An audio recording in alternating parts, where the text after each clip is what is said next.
Infelizmente, o que temíamos que acontecesse, aconteceu. A frágil paz no Médio Oriente.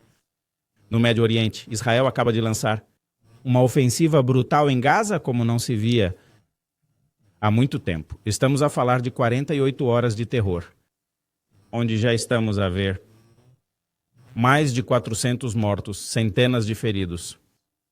E o mais grave é que não se trata apenas de um bombardeamento israelita isolado. Agora, Netanyahu prometeu que desta vez não haverá misericórdia, como se Netanyahu alguma vez tivesse mostrado misericórdia em alguma coisa. Em nada, Netanyahu e misericórdia não combinam na mesma frase. Que crueldade esta guerra vai ser desencadeada agora, que desta vez os EUA estão a dar bombas e armas ilimitadas a Israel. Já o tínhamos repetido em muitas ocasiões. Com a chegada de Trump, alguns conflitos podem acabar como o conflito na Ucrânia, que está mais perto da paz do que nunca, mesmo com as suas complicações.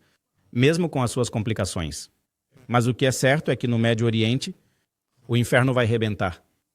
E não se trata apenas de uma retaliação. Isto já é um aviso iminente de que vem aí uma nova fase, meus amigos, um verdadeiro apocalipse no Médio Oriente. E por detrás de tudo isto há algo mais terrível. Esta é uma ação que cheira a todos os meios dos Estados Unidos. Deixem-me mostrar-vos as provas, porque as tenho de sobra. Se juntarmos as peças do puzzle a partir do que circula nos meios de comunicação social, por exemplo, ontem à noite, os aviões israelitas atacaram várias zonas de Gaza sem aviso prévio. É aí que vos dou a primeira fonte, que é o Washington Post. Não vou dar-vos fontes do Médio Oriente. Não vou dar-vos fontes russas. Russas, nem iranianas, para que ninguém diga, dependendo de onde você se verificam. Não, olhem, isto aconteceu. Começou aqui. Em Gaza, sem água, está novamente a ir contra os mais fracos, contra inocentes. E tu sabes que neste momento Israel até está a protestar. Já ninguém quer esta guerra, nem mesmo os israelitas. Porque há sempre o fanático religioso que vem confundir as coisas pensando que isto é religião, isto é política. Até os judeus israelitas não querem este surto outra vez. Já estão a pedir a cabeça de Netanyahu, que se agarra mais do que nunca ao negócio da guerra, porque sabe que a sua sobrevivência depende disso, quando nem os próprios israelitas os querem. Querem-nos... Olhem, isto foi exatamente o que aconteceu. Ontem, num dos momentos mais perigosos que a humanidade já viu, que nós temíamos tanto que eles voltassem. E que infelizmente voltaram hoje. Hoje, infelizmente, estão de volta, já não podemos dizer que há um cessar-fogo. Esta paz frágil, repito, porque foi quebrada, e isto é apenas o início, meus amigos, de um verdadeiro, um banho de sangue que nos vai custar muitas, muitas, muitas vidas. Protesto em Israel contra Benjamin Netanyahu. Os manifestantes acusam o primeiro-ministro de uma deriva antidemocrática e de prosseguir a guerra contra o Hamas, sem ter em conta os que ainda estão nas mãos do movimento palestiniano na faixa de Gaza.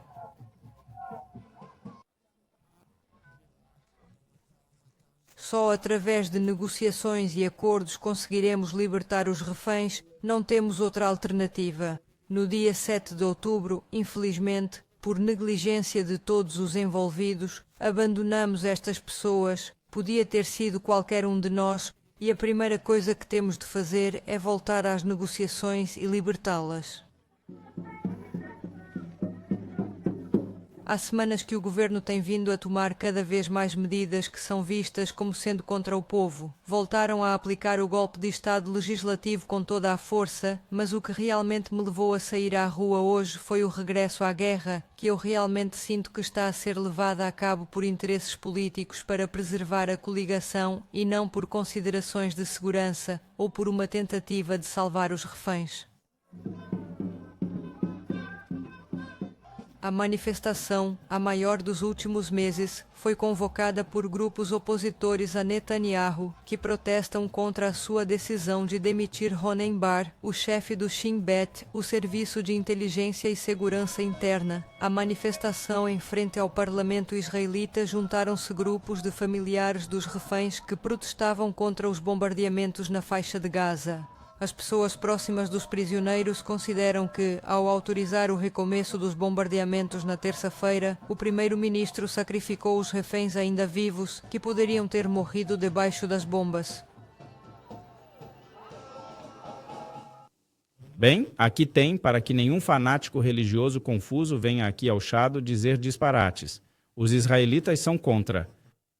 Os religiosos? Religiosos estão contra? As famílias das vítimas estão contra e os políticos israelitas estão contra.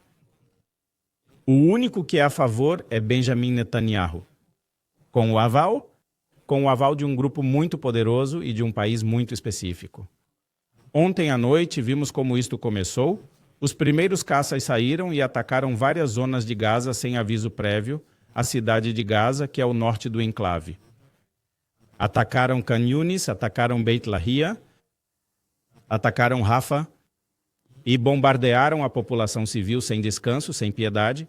Ainda esta manhã vos falava do famoso botão vermelho da morte, o chamado botão da morte da defesa europeia. Como é que os aviões F-35 não podem funcionar? Antes de mais, para ligar cada um destes aviões, Washington tem de dar a autorização e os códigos de arranque. Sem estes códigos, nem um único avião arranca, nem um único míssil. Isto vai levar-nos a outro caminho dentro de momentos. Porque aqui existem duas versões. A versão oficial, a dos meios de comunicação, que são os únicos que estão defendendo isso, os poucos. Os meios de comunicação independentes estão a dizer e a expor as coisas como elas são, recolhendo as declarações e as entrevistas de rua dos israelitas, dos judeus israelitas, das famílias das vítimas. Mas, como sempre, há um grupo propagandista que está a vender uma versão oficial que diz que o atentado foi supostamente levado a cabo por comandantes superiores do Hamas. Isto é uma mentira absoluta. A única coisa que confirmaram foi a morte de 5 pessoas ligadas ao Hamas, entre 400 vítimas inocentes. Bem, isso, meus amigos, foi pura coincidência. Pura coincidência? O saldo de mortos é avassalador. Repito, estamos falando de mais de 400 civis esmagados, crianças, mulheres, homens, sob os escombros das suas casas. Não eram zonas de guerra. O nosso amigo Hipólito Soares diz o bem aqui. E tem toda a razão. Por que é que lhes chamam guerra se ninguém está a lutar contra Israel? Estão a lutar sozinhos contra os palestinianos inocentes. Israel retomou os bombardeamentos na faixa de Gaza na madrugada de quarta-feira, provocando a morte de pouco mais de uma dezena de pessoas, segundo a Proteção Civil do território. Estamos a tentar, desde as 2 da manhã, recuperar os corpos de uma criança e dos seus pais e 3 corpos no primeiro andar, mas não há equipamento. Contactamos a Defesa Civil, mas eles não têm equipamento para recuperar os corpos dos escombros.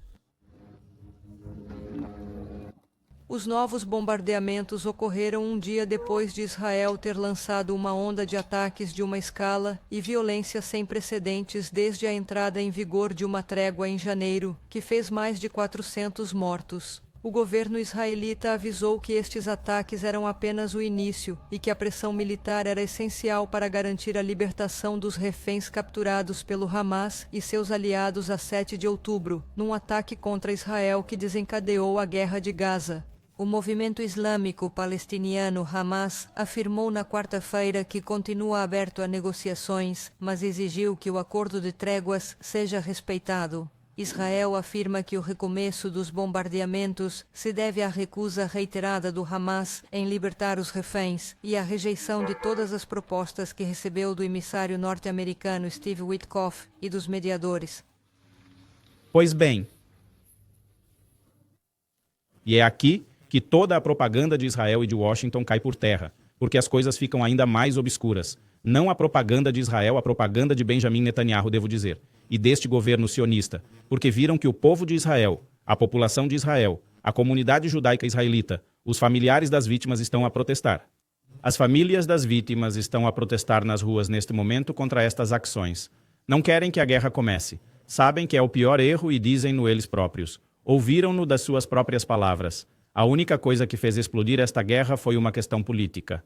Israel diz que a ofensiva foi, ou melhor, o governo de Netanyahu diz que a ofensiva foi porque nunca continua a manter reféns israelitas. Sabem qual é o grande problema desta farsa? É que esses reféns deveriam ter sido libertados na segunda fase do acordo de cessar-fogo, e esse acordo nunca chegou.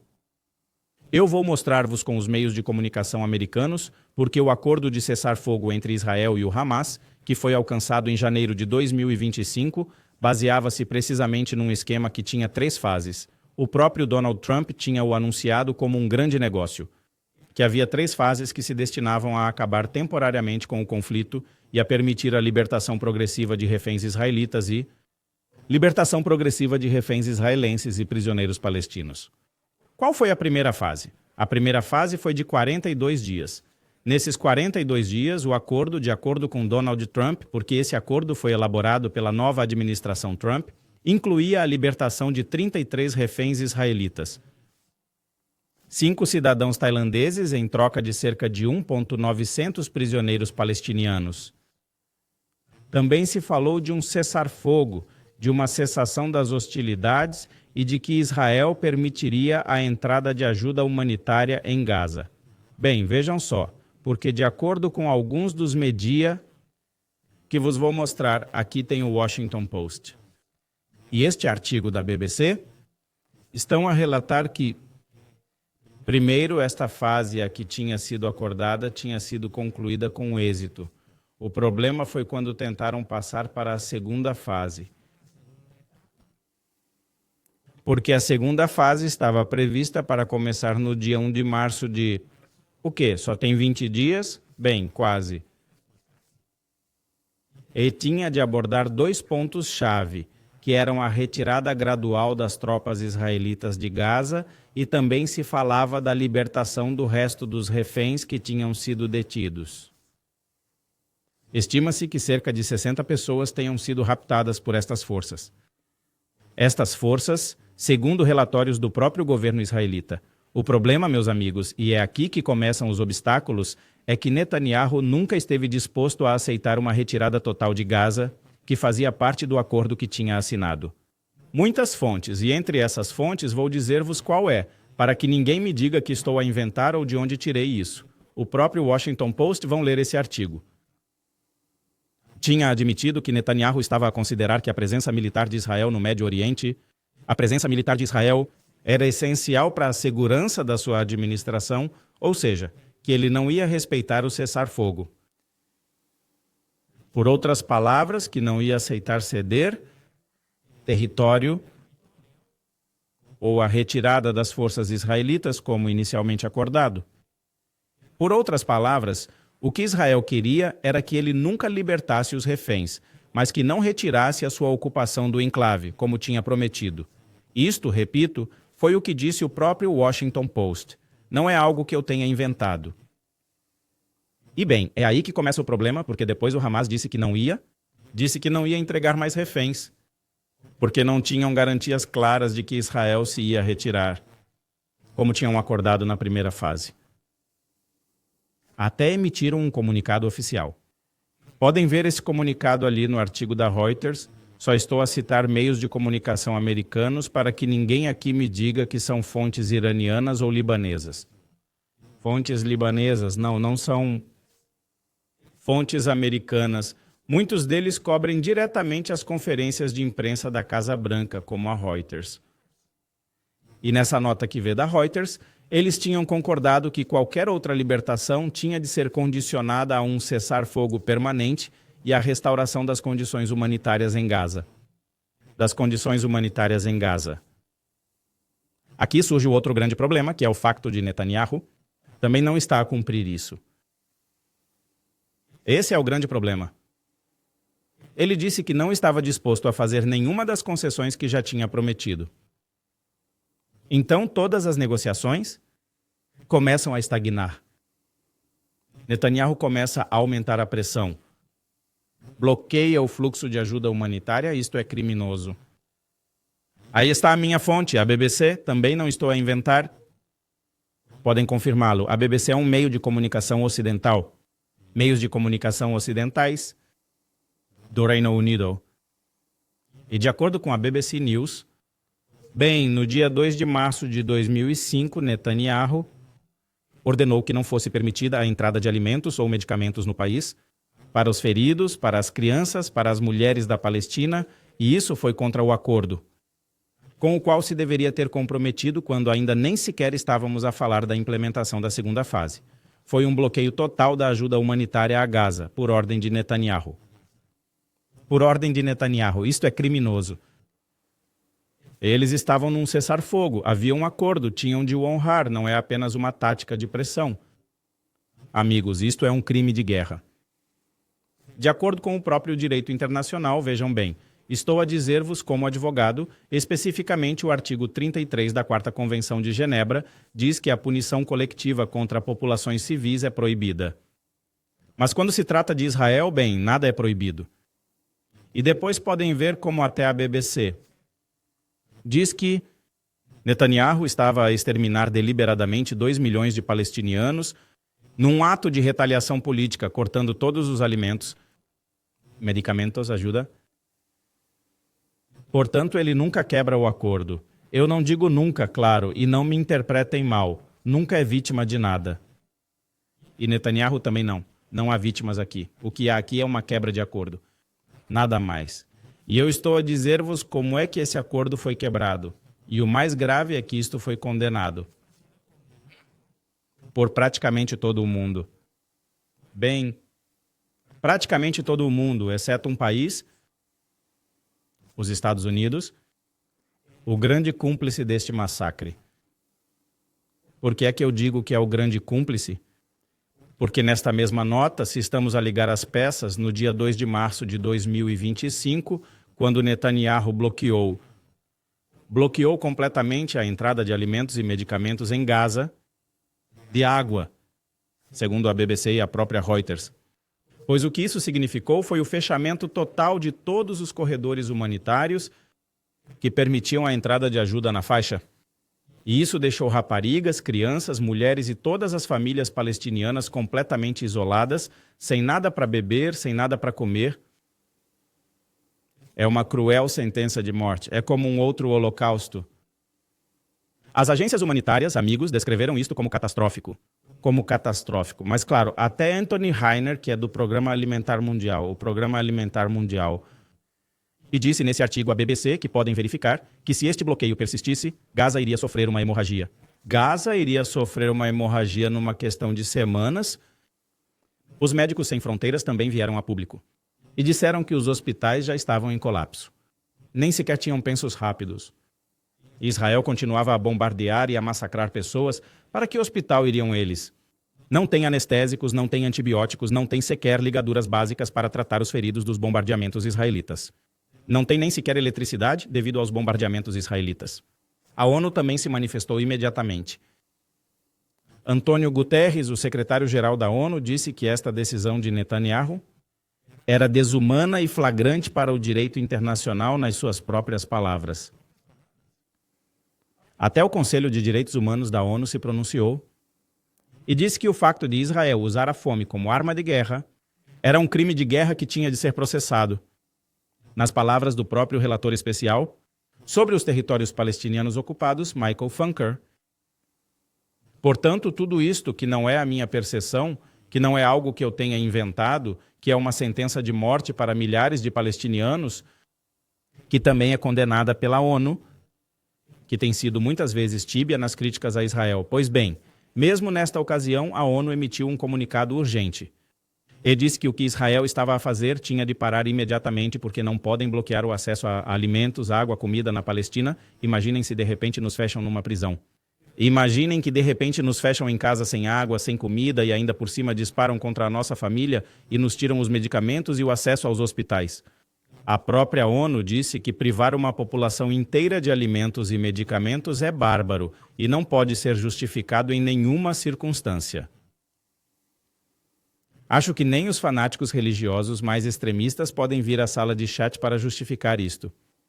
Isto não tem nada a ver com isso, porque até as famílias das vítimas raptadas estão a dizer que a nossa única esperança de recuperar os nossos familiares israelitas raptados é chegar a um acordo. Esse acordo estava em fases, e é Netanyahu que o quebra, porque não está interessado nas vítimas, nem palestinianas, nem israelitas, não está interessado nos israelitas raptados. O que lhe interessa é explodir esta guerra para fins políticos, a fim de se perpetuar no poder. Bem, o que se passa é que enquanto estamos todos aqui a debater se é criminoso ou não criminoso, porque os Estados Unidos o justificam, vejam esta nota que vos vou mostrar. Esta nota que vos vou mostrar. Esta especificamente a Casa Branca, não só não se recusou a condenar os ataques israelitas, aprovou e justificou esse ataque.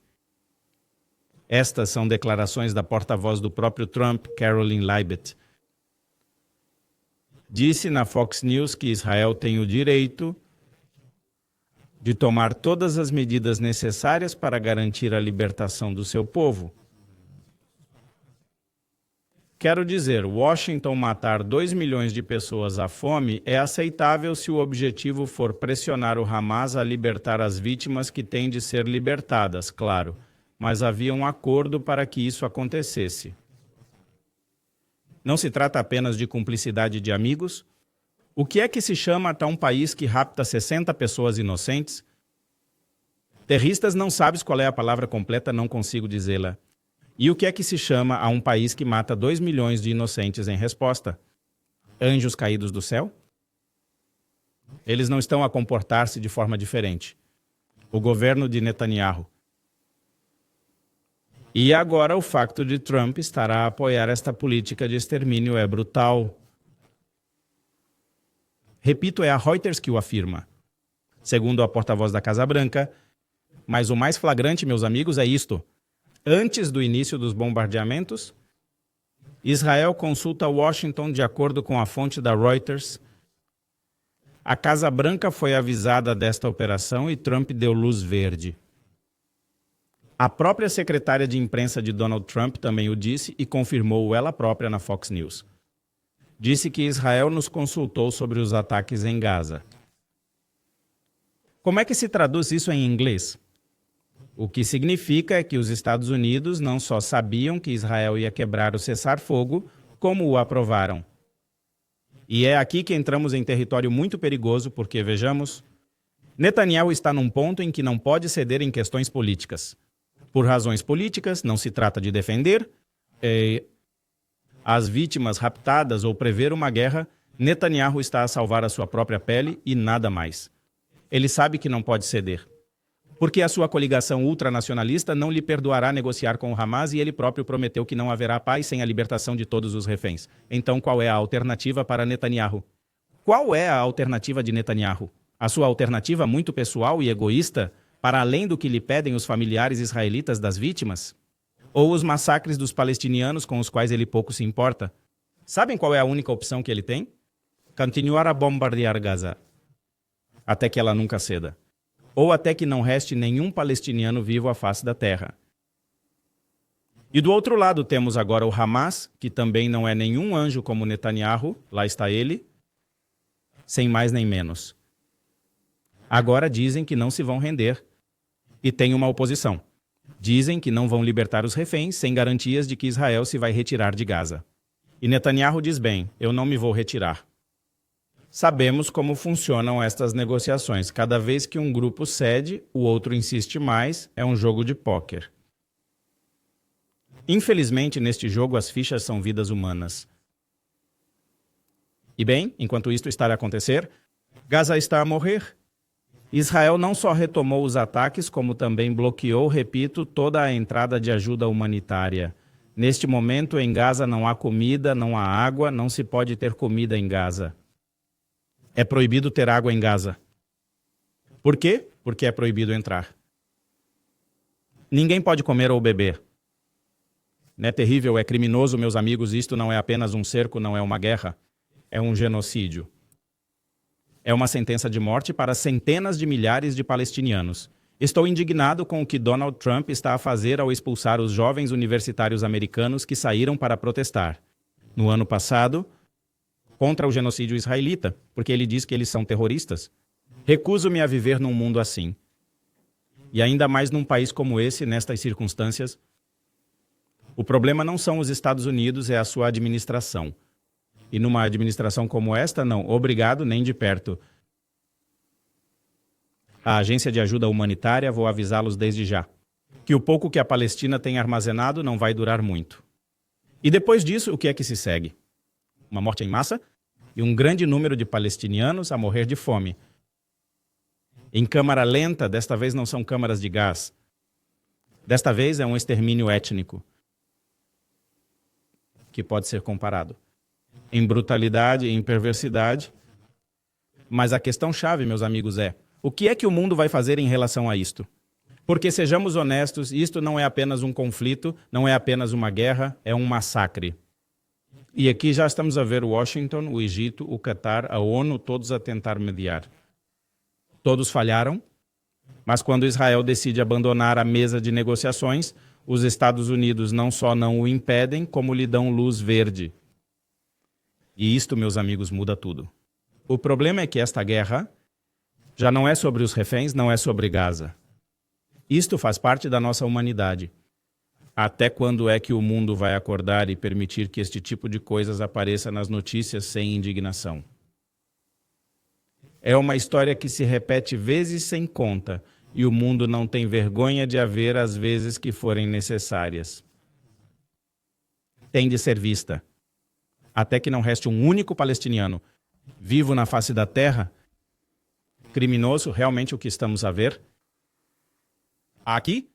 Muito obrigado a todos vós que estão ligados a nós. Bruno Gia diz que os média não dizem nada e se o fazem é de cima e muito tendencioso, porque os sionistas estão em vantagem. Concordo totalmente contigo, meu amigo. Não posso dizer melhor do que isso. Cotorrito Clash, obrigado pelo vosso superchat. Obrigado a Efraim Yannis pelo vosso superchat. Saudações até a bela Macau, no Texas. E, claro, saudações aos meus irmãos e amigos dos Estados Unidos que sempre se conectam conosco. E aos nossos amigos daqui, do Canadá, do nosso querido e belo México, de toda a nossa América Latina e Europa. Saudações ao comandante Mr. Palomino. Diz Ram na Ucrânia são os mesmos. Diz Jorge Castilho, desse Israel criado pela Grã-Bretanha e pela ONU procuram incendiar o mundo com um plano de guerra. De guerra. Esse é o grande problema, confundir religião com geopolítica. Esse é o grande problema, petróleo e água. Lourdes Rodrigues diz, tão mal um como o outro porque ambos merecem a paz. Alguns deles são terroristas e outros de uniforme são tão terroristas como sim, tem toda a razão. Lourdes, tens toda a razão, Lourdes. A Tobias, saudações à família mexicana, é realmente algo de terrível, horrível, vejam quanta injustiça, e ninguém faz nada. Porque neste mundo parece que há seres humanos, quando 60 seres humanos de uma certa nacionalidade são raptados. Seres humanos de uma certa nacionalidade, então o mundo fica indignado. Quando massacram ou estão prestes a massacrar 2 milhões, é justiça. E eu acredito que todas as vidas humanas devem ter o mesmo valor. Não importa se trata de uma criança israelita ou de uma criança palestiniana, africana, americana ou canadiana, somos todos seres humanos. Infelizmente não é isso que acontece na prática. E é terrível o que acaba de acontecer hoje no Médio Oriente. Continuaremos a informar-vos, amigos. Muito obrigado por se juntarem a nós e até a próxima emissão.